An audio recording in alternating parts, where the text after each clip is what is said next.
So, I want everyone to whip out their phones. Pretend you're in day school when you're playing on your phone while everyone's talking. Do it for real now. Grab your phone and pull up notes. Unless you're eating soup, then I get it. I can do both. Unless I have Malka's phone. I can do both. I want everyone to open up their notes. And I want every single person, if they can, to write 3 good things that happened today. 3 good things, 3 positive things that happened today, at some point today. And I'm going to give you 1 minute, not more, not less. 1 minute, starting now. Don't feel pressure, Mira.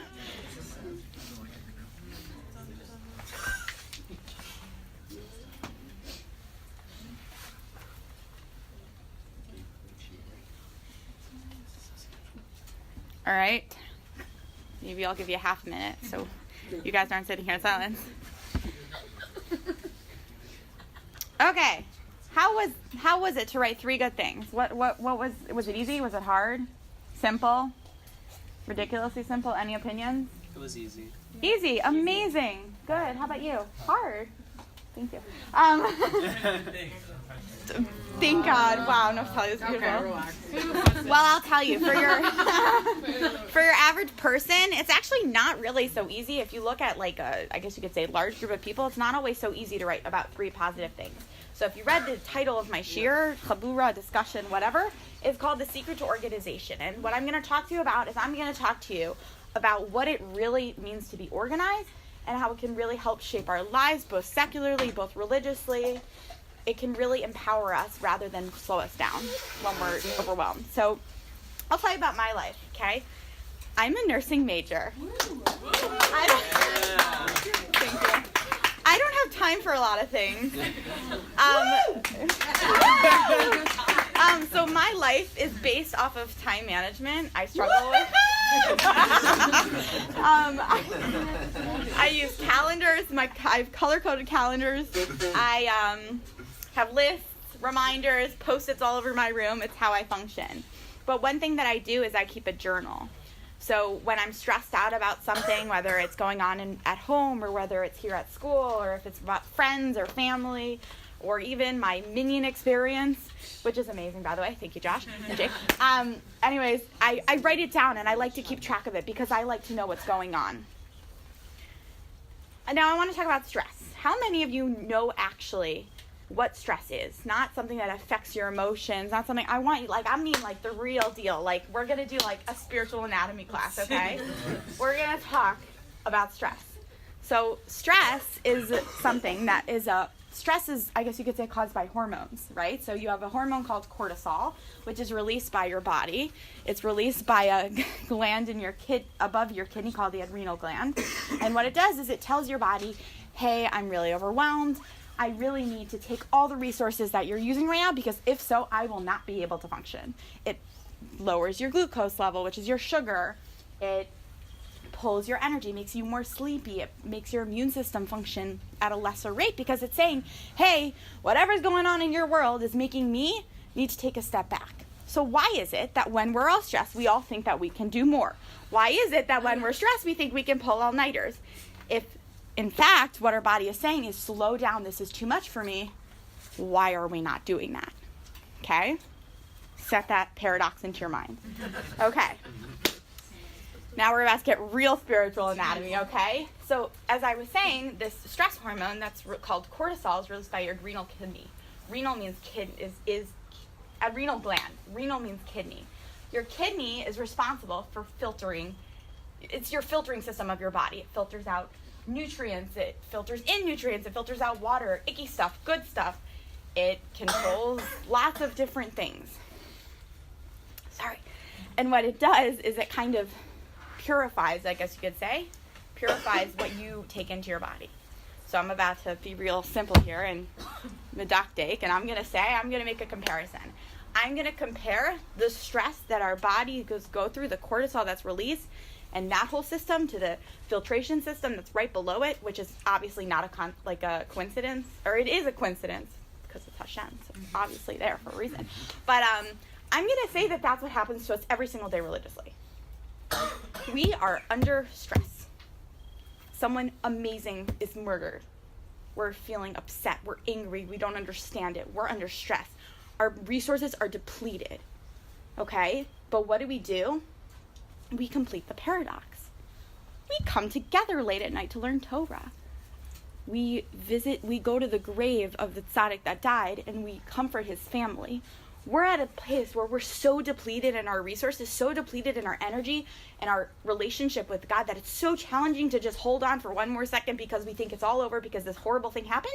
But yet, we seem to fulfill this biological paradox where we fight against the stress and we turn to Hashem, which is something that I find very incredible and very powerful. And when I learn about anatomy and physiology, it's hard to conceptualize, but if you can pull it together with religion, if you can talk about Hashem and science, you can combine the two, I think it makes it all the more powerful. So I think it's so interesting that the place where this stress hormone is released in your body and the filtration system that's right under it, it's no surprise that in real life those two things blend together. When we're pure, when we're filtered, when we filter through what's going on, we're able to come back stronger. We're able to give back stronger. And I think that's certainly what happened with this awful, awful tragedy. We pulled together as a community. We completed this biological paradox, which I think is something very special. So when I was in seminary, I had the privilege to learn in a Beit Midrash, but I didn't really take the privilege to the most extent. But in my year in Midrash at Binghamton, I was very privileged to learn Iger HaRamban in my room with my roommate. So we would sometimes read it, and she just Allie and I would read it and sometimes discuss it. So there was this one pasuk that has stuck with me since I read it. So I want to read it to you guys. So I'll read it in Hebrew and then I'll read it in English. Okay.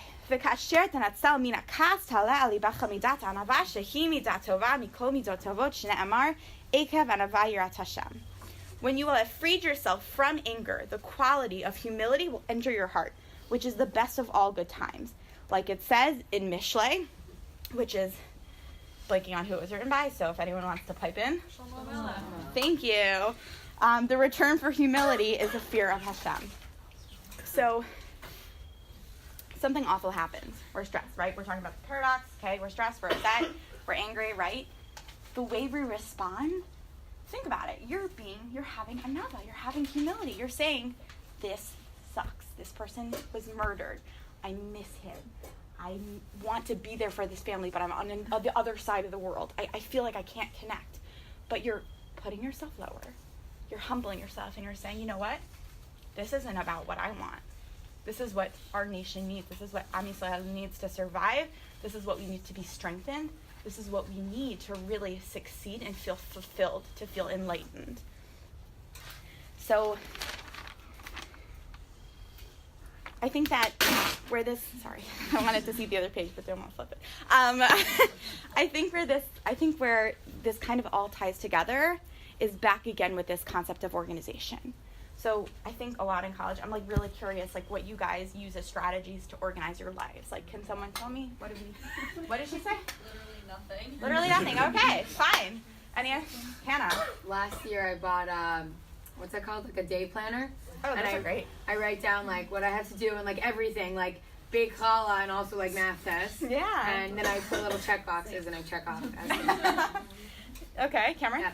I printed a Jewish calendar from heapcal.com. Check it out. So I write down everything I have to do for this year, all the assignments, and I can always change it. I can cross it out and say no, it's do this. Yeah. And also shows each parasha. Beautiful. So that's pretty you cool. guys are killing the point that I want to make. Rabah. Yeah. Well, that's exactly the point. I was going to whip out my phone to show you all my calendar, but it's dead. I can't. It's dead. So that's why I'm using Malka's phone. Yeah, with it.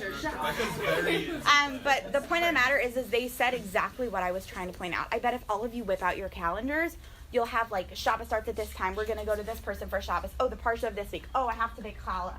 Oh, I have a shiur, chavruta with Tali. Oh, I have a chavruta with Rav Gershon. Oh, I have lunch and learn. Oh, I have TNT, But then you also have the math test, the science test, the quizzes, the hanging out with this friend, hanging out with that friend, meeting with the professor, TA office hours. Our lives are blended.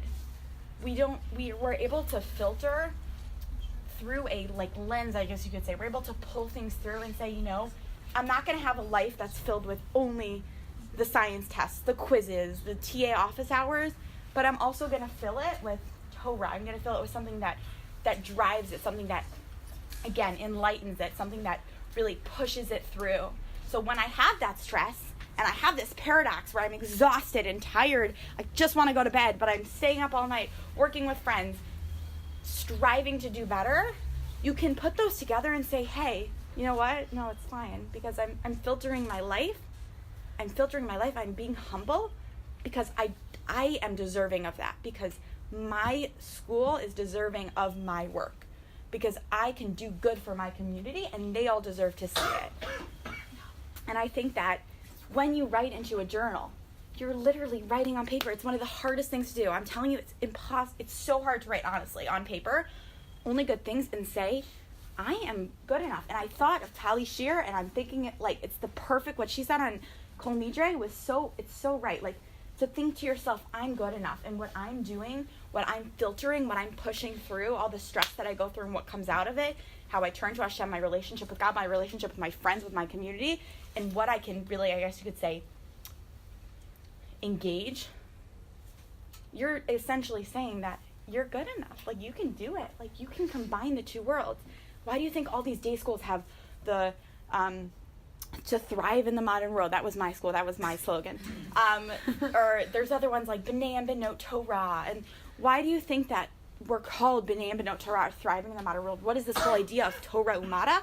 It's the fact that we have the privilege to be pushed to do better and to say that we're good enough. And I think it's so funny that even our human body does that, even when we're stressed out, and that we have these two systems that work together and that can really flow together and correspond together. It's like no surprise, because it's again that Torah Umada, and it flows together. Why is it that when I learned with Rav Gershon, I could talk about what I learned with him with my biology professor, or when I learned with Miriam Wednesday nights at Gemara and Megillah, and we're talking about fences, how do I end up talking to my geography professor about this random fence and like how it relates to borders? I mean, the fact that you can compare two different things is a very special gift that modern Orthodox students have, and that we're, and you know, this not just modern, this community, it's a very special gift that this community has, that you can go to your classes and feel like you can share something about your community.